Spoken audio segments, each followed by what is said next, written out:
Main man, made man, back at it. Y'all know how I get down. We talking boxing. So look here, folks. Fresh off watching, and I might be a little late with this, but fresh off watching the Keith Thurman PBC Fighter of the Year interview that he did with NBC. And it's a fucking joke. If that is PBC's Fighter of the Year, the bar is set low as fuck, man. Low as fuck. The man beat Robert the Ghost Guerrero and Luis Collazo, a fighter who is not even in the fucking top 10. Robert the Ghost Guerrero, well, I don't even know how he's in the top 10, but he is in the top 10, and I don't know how. And Robert Guerrero ain't been shit since 135. So those two victories have been the victories that granted Keith Thurman PBC's Fighter of the Year. That's fucking funny. Now, I look at this, and I just got finished. I look at that interview, and right after that, I kind of scrolling through YouTube, and one of the big time uploaders in the YTBC, he just made a video. I'm pretty sure you guys probably have seen it or heard it. And in his video, he stated that the welterweight division is trash.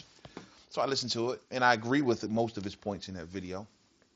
And I'm gonna say that, in my opinion, the welterweight division is basically being given a bad name, and it's mainly, in my opinion, by honestly two. It all comes down to two fighters. Believe it or not, two fighters are the two main fighters that are giving the welterweight division the image that it's starting to take upon itself, especially with this coming generation. Are Keith One Time Thurman and Amir King Khan. Those two fighters, to me, right today, and you can maybe even throw Kell Brook in there, but those fighters right there are, to me, the main reason that the welterweight division is being frowned upon right now. A lot of people like to go along the lines and say, well, a lot of the welterweights, they're not fighting each other. They're not fighting each other. When if you actually take a closer look, it's that, but no, it's not really that. Because if you look at the layout of the welterweight division, okay, you got Timothy Bradley. He's been fighting good, decent names. We've gotten a Rios fight. We've gotten a Vargas fight. We've gotten a Marquez fight. We've gotten a Pacquiao fight twice. Timothy Bradley's been fighting quality opposition. You got Manny Pacquiao. Manny Pacquiao's been doing what Manny Pacquiao always does. He's in big fights. Can't say he's been fighting quality opposition, if you will. Right? He's a pay-per-view attraction. You got Marcos Maidana, a guy who went out on his sword at this time. He's just coming off 2 back-to-back fights with Mayweather, then he blew up to a fucking blimp. But he's fought quality opposition. You got Showtime Sean Porter, my guy, fought quality opposition. Coming off the win over Adrian Bronner. I don't know about the Eric Bonet fight, but we all know the circumstances surrounding that. Before that, he took on Brook. You know what I mean? Took on Paulie. Took on Devin Alexander. So he's been in there with quality opposition. You got Juan Manuel Marquez.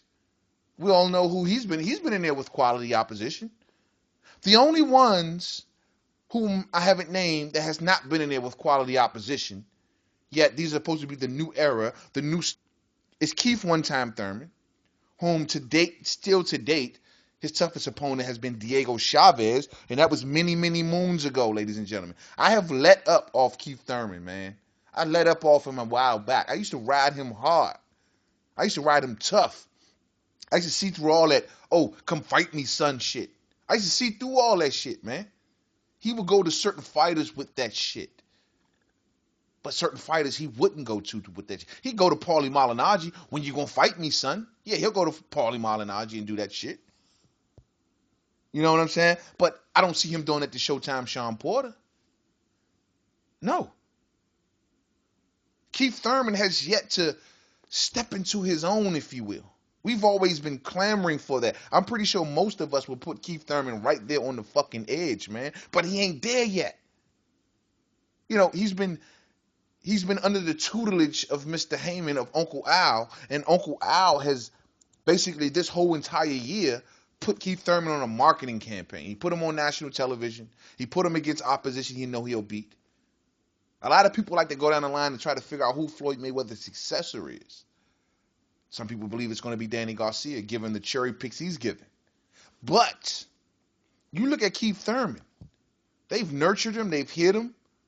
They've put him in there with guys he should beat. They've put him in front of big audiences. They kept him undefeated. He has a phenomenal record on paper. 26-0, 22 knockouts. To any untrained ear, that's phenomenal. But he's fought jack shit. And then you got Amir Khan. I've been riding Khan ass lately hard. This is another guy, I think, who gives the welterweight division just a bad fucking name. The man has done nothing but chased around Mayweather and Pacquiao.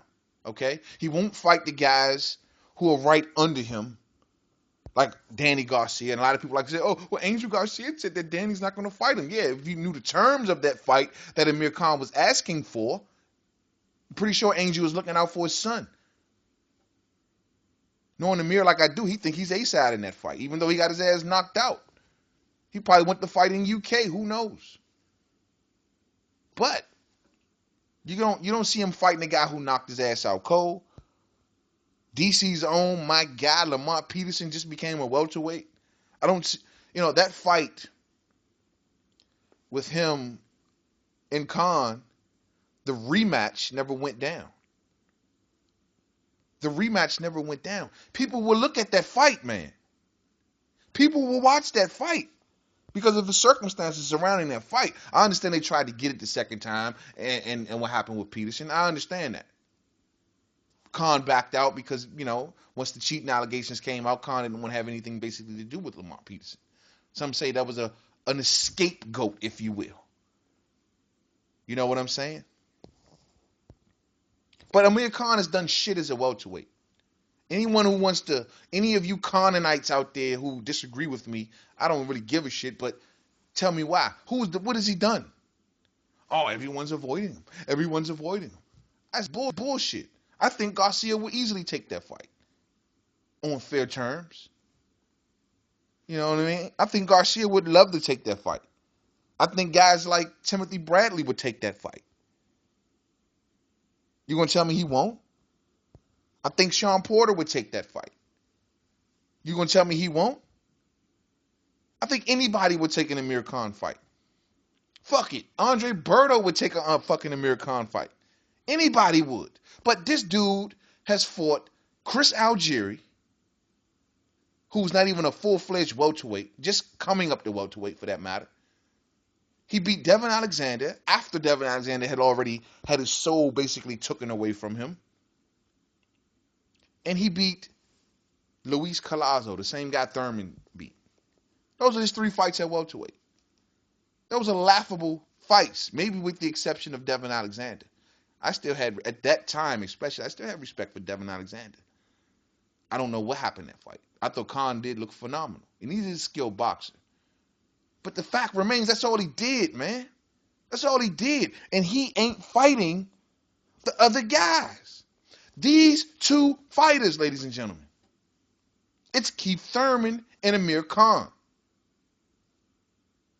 And like I said before, you can easily throw Kell Brook on that list. You can easily throw Kell Brook on that list. He weaseled his way out of Diego Chavez. He's keeping that IBF strap closer to him. He's basically milking the public at this present time for a fight with Khan. And I think that's going to be the fight that they're going to do. Khan is over in Pakistan somewhere, basically building his brands and exhibitions and shit like that. These two, these 2 dudes don't know what it's like. Khan is running around as if he's such an accomplished guy at welterweight, man. The man is number 1 ranked by the WBC. I get that. Which, I don't know how the fuck that happened either. But I get that. But come on, man. Thurman and Khan is where the most frustration lies at welterweight. Thurman and Khan. The rest of the guys, they gotta, they can always say, hey, we've been there. We fought other top contenders in welterweight. But the two so-called, you know, stars of the welterweight division ain't did shit. Shit. Khan wants to fight Mayweather. Looking like Mayweather's little bitch, chasing him everywhere. Now he wants Pacquiao. He can't get this fool really believes in his head that he can do jack shit at welterweight, but then turn around and get the biggest fights at welterweight. I don't get it. Now, boxing guy like myself, who knows the skill set of Amir Khan, would like to see the fight, but he doesn't deserve it. Still doesn't deserve it. I'm sorry, he just doesn't deserve it. He has to do more. These motherfuckers are giving gifts, especially these Heyman fighters. So I just think that when people look at the welterweight division, keep that in mind, man. I don't think everyone in welterweight deserves to be hit with a black eye because of these two fucks. And that's just being real. That's where all of our frustration lies. That's where all of our frustration lies. Now, Danny Garcia, I ain't but 2 seconds off his ass, but I do understand that he is newly being acclimated to 147. That's the only slim reason that I will even give him for not throwing him in that batch too. But after this upcoming fight that he has with Robbie Guerrero, it's time for him to step his ass up too. But Keith Thurman and Amir Khan, they basically, in my opinion, need to really step it up. And most of the frustration of the welterweight division is laying at the feet of those two fighters. But Earl Spence is coming. You know, guys like him, he's coming. Saddam Ali is coming. The welterweight division will get more interesting because more names are being added. But until those two guys fight each other, I'm sorry, ladies and gentlemen, we will always be frustrated with the welterweights. To the next video, Main Man Made Man. Don't forget to subscribe. Don't forget Twitter, Made Man 511. Facebook, Main Man Made Man Boxing Forum. I mean, fuck. Even fucking Paulie Malignaggi has a better resume than these two dudes. I mean, everybody. I mean, these two dudes have done jack shit, yet they sit at the top of the fucking charts. This is what pisses us off with welterweights. This, ladies and gentlemen. Fucking, what's my guy? Keith Thurman. He's not even a real fucking champion. You know, he's the regular champion, and Floyd is the super champion of the WBA. He's not even a full-fledged champion. But then again, he's a Heyman fighter, so maybe I should expect no less. To the next video. Peace out.